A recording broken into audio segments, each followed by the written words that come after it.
युद्ध की आग में दुनिया का एक बड़ा भूभाग जलने जा रहा है। यूक्रेन युद्ध की ज्वाला में कई देश भस्म होने वाले हैं। जेलेंस्की और उनके रक्षा मंत्री रुस्तम जो कुछ कर रहे हैं उससे तीसरे विश्व विनाश के शोले भड़कने का खतरा बहुत बढ़ गया है। असल में जेलेंस्की अपनी पराजय टालने के लिए अमेरिका समेत पूरे नेटो को युद्ध में खींचना चाहते हैं। इसके लिए न सिर्फ उन्होंने मुकम्मल प्लान बना लिया है बल्कि उस खतरनाक प्लान को एक्टिवेट भी कर दिया है।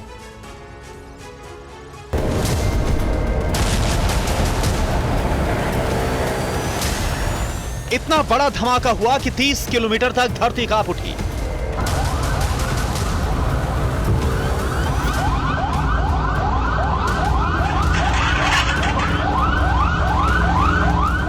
जिस वक्त लोग सो रहे थे उस वक्त आसमान से मिसाइल गिरी, बहुत बड़ा ब्लास्ट हुआ।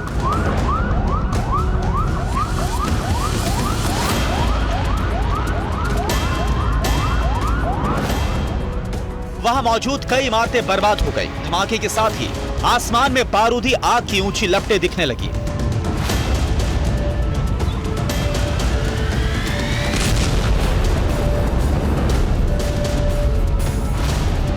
यह हमला उज़्बेकिस्तान की राजधानी ताशकंद में हुआ।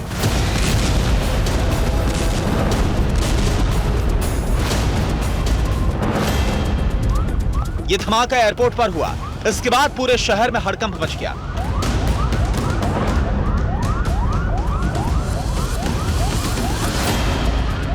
इस ब्लास्ट में एक शख्स की मौत हो गई जबकि करीब 200 लोग घायल हो गए। घायलों में कई की हालत गंभीर है। इसका मतलब यह कि मरने वालों की संख्या बढ़ सकती है।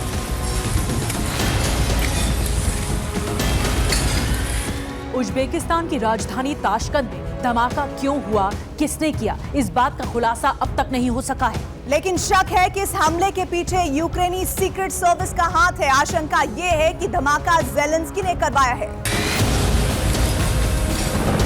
यूक्रेन पर यह शक इसलिए गहरा गया है क्योंकि उज़्बेकिस्तान रूस का सहयोगी देश है।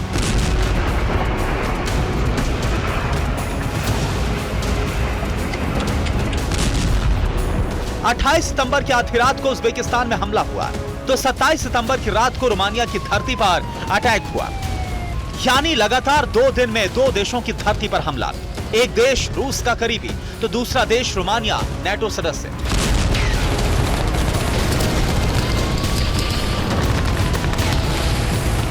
उज़्बेकिस्तान और रोमानिया की धरती पर हुए धमाकों के पीछे यूक्रेन की साजिश बताई जा रही है। इन हमलों के पीछे जेलेंस्की का बहुत ही खतरनाक प्लान है। अगर ये प्लान सफल हुआ तो बहुत बड़ा विनाश हो जाएगा।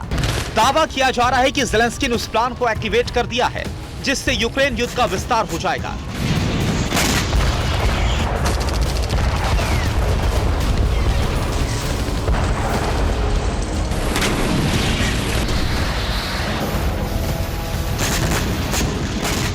जेलेंस्की अगर अपने मकसद में कामयाब रहे तो तीसरा विश्व युद्ध शुरू हो जाएगा।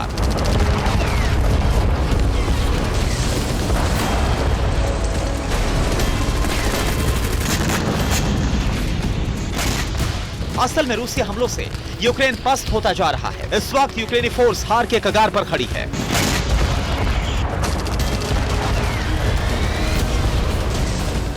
नेटो भी यूक्रेन की मदद नहीं दे रहा। ऐसे में जेलेंस्की हार या सरेंडर से बचने के लिए बहुत ही खतरनाक रणनीति पर काम कर रहे हैं। संभव है कि उज़्बेकिस्तान और रोमानिया की धरती पर हुए धमाके उनकी इसी सीक्रेट रणनीति का हिस्सा हो।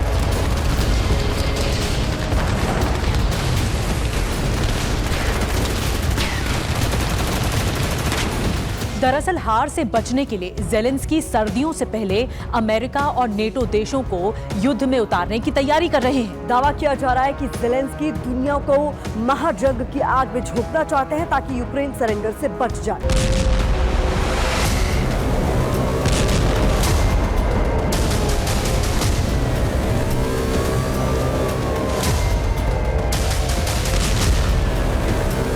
कहा जा रहा है कि यूक्रेन नेटो देश रोमानिया की धरती पर हमले इसलिए कर रहा है ताकि हमले का शक रूस पर जाए और नेटो रूस के खिलाफ जंग छेड़ दे।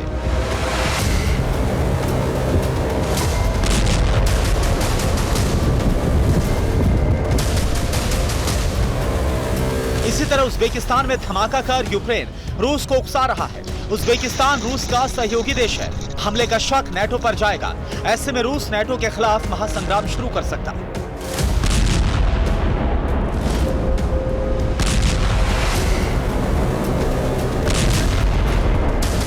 रोमानिया और उज्बेकिस्तान में हुए हमले इस बात की तरफ इशारा कर रहे हैं कि यूक्रेन एक साथ नेटो और रूस दोनों को भड़का रहा है।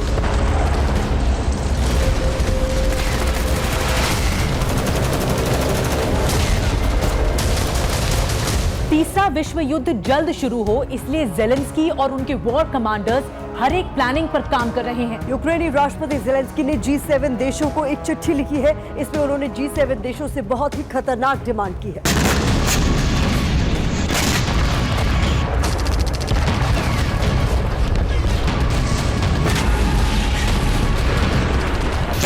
ज़ेलेंस्की ने G7 देशों से उन फैक्ट्रियों पर हमले की अनुमति मांगी है जहां ईरानी शाहिद ड्रोन बनाए जाते हैं।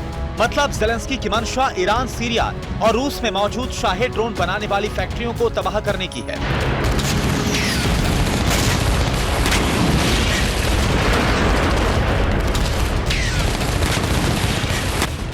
ज़ेलेंस्की को अगर इजाजत मिली, अगर ईरान, सीरिया और रूस में यूक्रेन ने हमले किए तो जंग की आग एक साथ कई देशों में फैल जाएगी और शुरू हो जाएगा तीसरा विश्व युद्ध। और इसी के साथ ज़ेलेंस्की का मकसद भी पूरा हो जाएगा।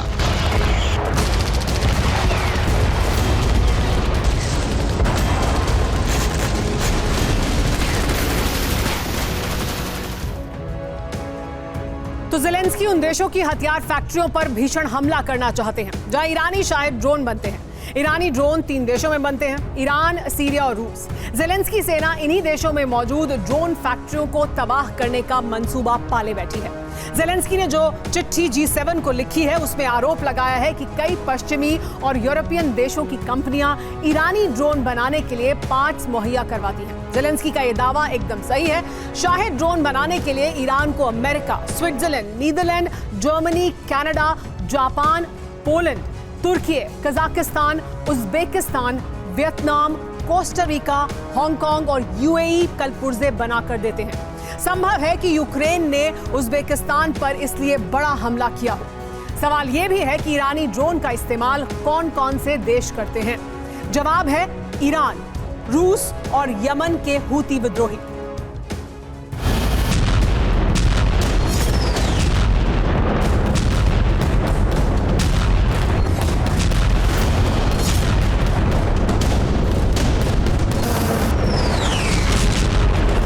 ज़ेलेंस्की ने G7 को जो चिट्ठी लिखी है उसमें यह भी बताया है कि आखिर ईरान, सीरिया और रूस में मौजूद ड्रोन फैक्ट्रियों पर हमले क्यों जरूरी हो गए हैं। लेटर में ज़ेलेंस्की ने कहा कि पिछले 3 महीने में रूसी सेना यूक्रेन पर 600 से ज्यादा ईरानी ड्रोन दाग चुकी है। रूस के ड्रोन हमलों से यूक्रेन में बहुत बड़ी तबाही हुई है।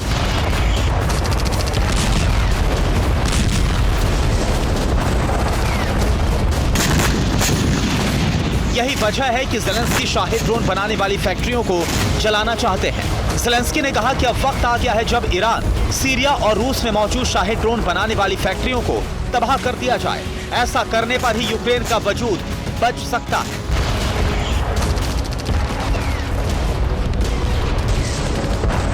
अपनी चिट्ठी में ज़ेलेंस्की ने उन पश्चिमी और यूरोपीय देशों की कंपनियों पर भी कार्रवाई की मांग की है जो ईरानी ड्रोन बनाने के लिए पार्ट्स सप्लाई करती हैं।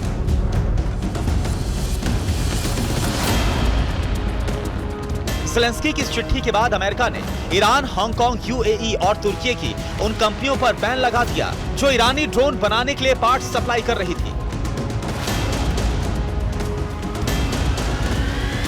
लेकिन इससे ज़ेलेंस्की खुश नहीं है। असल में वो खुश तब होंगे जब युद्ध की आग कई देशों तक फैल जाएगी, जब तीसरा विश्व युद्ध शुरू हो जाएगा। महायुद्ध शुरू होगा तो यूक्रेन पराजय से बच जाएगा।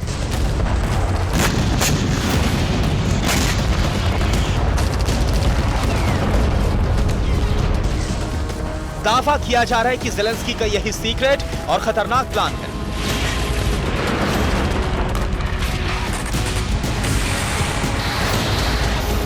अमेरिका यूक्रेन को ATACMS मिसाइलें देने जा रहा है। इसको लेकर हरी झंडी मिल चुकी है।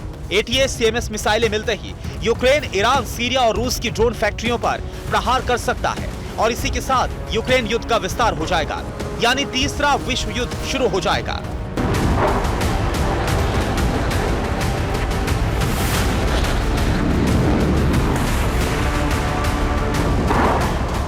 ज़ेलेंस्की के खतरनाक प्लान का खुलासा हुआ तो रूस ने घोषणा कर दी कि अब कीव पर परमाणु हमला न सिर्फ जरूरी है बल्कि मजबूरी भी है।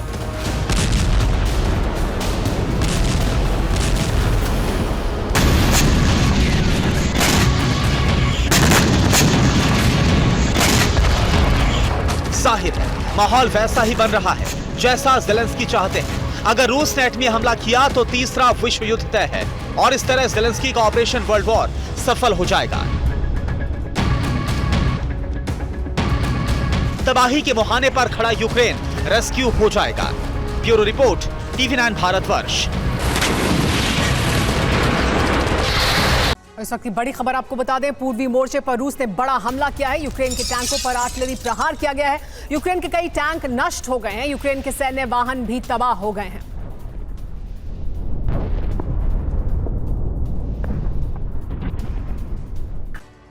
यह निश्चित है कि अब युद्ध यूक्रेन और रूस के बीच तक सीमित नहीं रहने वाला है। इसका विस्तार होने वाला है। दुनिया के 55 देशों में चलने वाले एक बड़े शोध संस्थान R&D कॉर्पोरेशन ने रिपोर्ट प्रकाशित की है कि व्लादिमीर पुतिन नेटो से सीधे टकराव की तैयारी कर चुके हैं। इस टकराव में आत्मरक्षा और आक्रमण दोनों के लिए मुख्य हथियार परमाणु मिसाइलें बनने वाली हैं। यूरोप में नेटो देशों के सैन्य ठिकाने रूस के टारगेट पर हैं। रूस ऐसा क्यों करने वाला है और रूस की रणनीति क्या है, इस रिपोर्ट में देखिए। एटमी प्रहार को तैयार है रूस की इंटरकॉन्टिनेंटल बैलिस्टिक मिसाइल।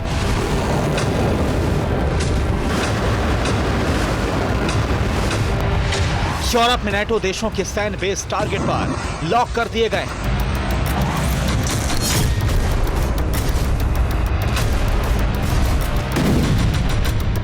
रूस नेटो से सीधे युद्ध के अंतिम चरण की तैयारी पूरी कर चुका है।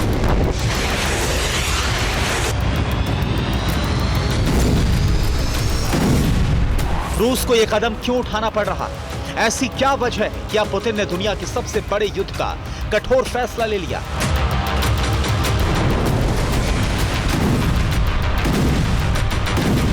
क्योंकि पुतिन के अखंड रूस का पहला अभिन्न हिस्सा यानी क्रीमिया धड़क रहा।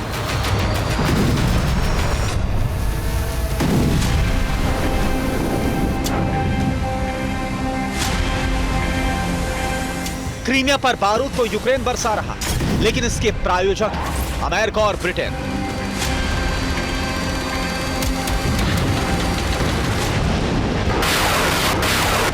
रूस के विदेश मंत्रालय की प्रवक्ता मारिया जखरोवा ने घोषणा कर दी है कि क्रीमिया के दोषियों को दंड दिया जाना तय है।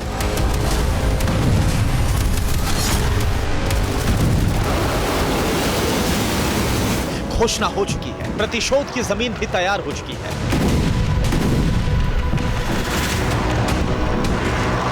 लेकिन रूस ने क्रीमिया का प्रतिशोध लेने के लिए नाटो से सीधे टकराव का जोखिम नहीं उठाया, बल्कि इसके कुछ और कारण भी हैं।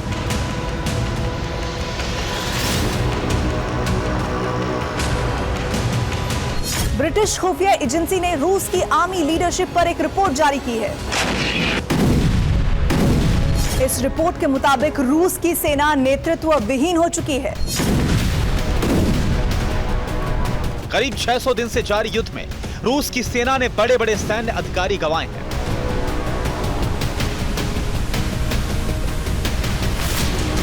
पुतिन की वॉर मशीनरी चलाने वाले बड़े बड़े जनरल युद्ध में मारे जा चुके हैं।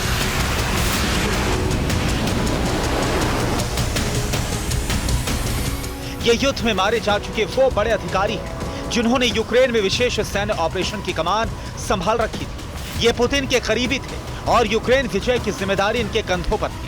इनके मारे जाने के बाद रूस का विशेष सैन्य ऑपरेशन दिशाहीन हो चुका है। इसलिए विशेष सैन्य ऑपरेशन को अब महायुद्ध में बदलने का फैसला लिया गया है।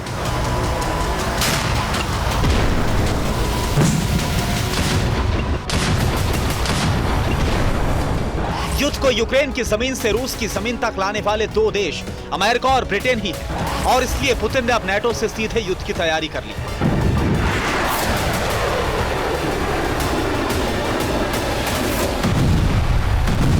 इसका सबूत है ये रिपोर्ट। इस रिपोर्ट के पेज 8 पर दर्ज विकल्प ए और विकल्प एफ में साफ लिखा है कि नाटो पर हमले और यूक्रेन पर परमाणु प्रहार। इस रिपोर्ट में लिखा गया है कि रूस 3 तरह के हालात में परमाणु हमला करेगा।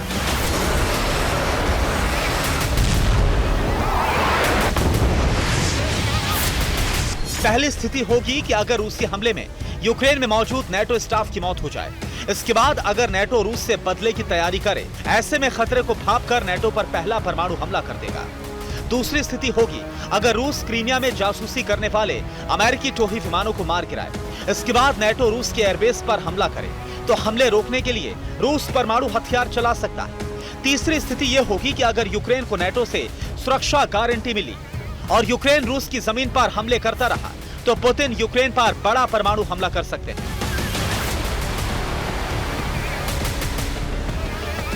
पुतिन ने परमाणु हमले के टारगेट भी तय कर लिए हैं। नाटो के कौन से ठिकाने रूस का टारगेट बन सकते हैं, ये जानिए।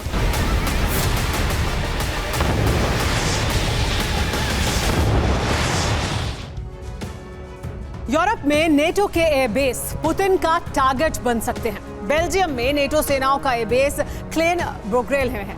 ये रूसी मिसाइलों का टारगेट बन सकता है। जर्मनी में नेटो का बुशेल एयरबेस पुतिन की आईसीबीएम की रेंज में है। इटली का एवियानो नेटो एयरबेस भी पुतिन का संभावित टारगेट हो सकता है। नीदरलैंड्स में वोकेल एयरबेस पर अमेरिकी विमान तैनात हैं, यहां भी पुतिन हमला कर सकते हैं। इसी तरह नेटो के नेवल बेस भी पुतिन के निशाने पर हैं। इटली की नेपल्स में यूएस नेवी का सपोर्ट बेस है और यहां हमला किया जा सकता है। स्पेन के तटीय शहर रोटा में यूएस नेवी का स्टेशन है, यहां भी मिसाइल बरसाई जा सकती है। यूनाइटेड किंगडम के डियागो गार्सिया में यूएस नेवी का सपोर्ट बेस है और यहां भी हमले की आशंका है।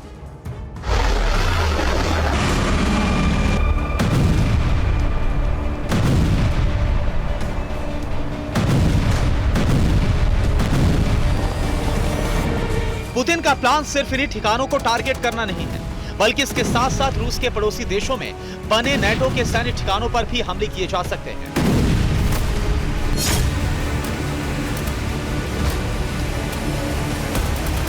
अभी तक ओडेसा पोर्ट पर हो रहे हमलों की वजह से रोमानिया खतरे की जद में था और अब रूस ने नीदरलैंड्स पर सीधे हमले की धमकी दे दी है।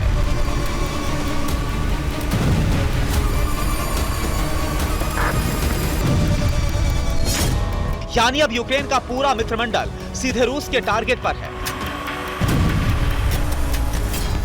खुफिया रिपोर्ट है कि यूरोप को गैस और पेट्रोल की तंगी में डालने के लिए सर्दियों से पहले नीदरलैंड्स की रिफाइनरीज को तबाह किया जा सकता है।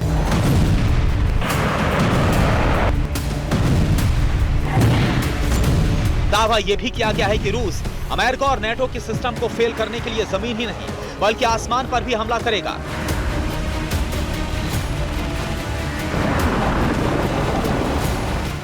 रूस अमेरिका के सैन्य सैटेलाइट को टारगेट करने का प्लान बना चुका है। अमेरिकी सैटेलाइट गिरे तो गाइडेड हथियार फेल हो जाएंगे। रूस के पास सैटेलाइट गिराने वाली मिसाइलें हैं। नवंबर 2021 में रूस अपना सैटेलाइट गिराकर शक्ति प्रदर्शन कर चुका है।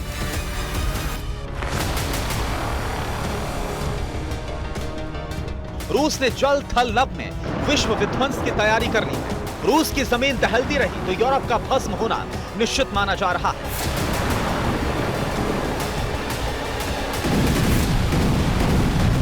Bureau report, TV 9 Bharatvarsh.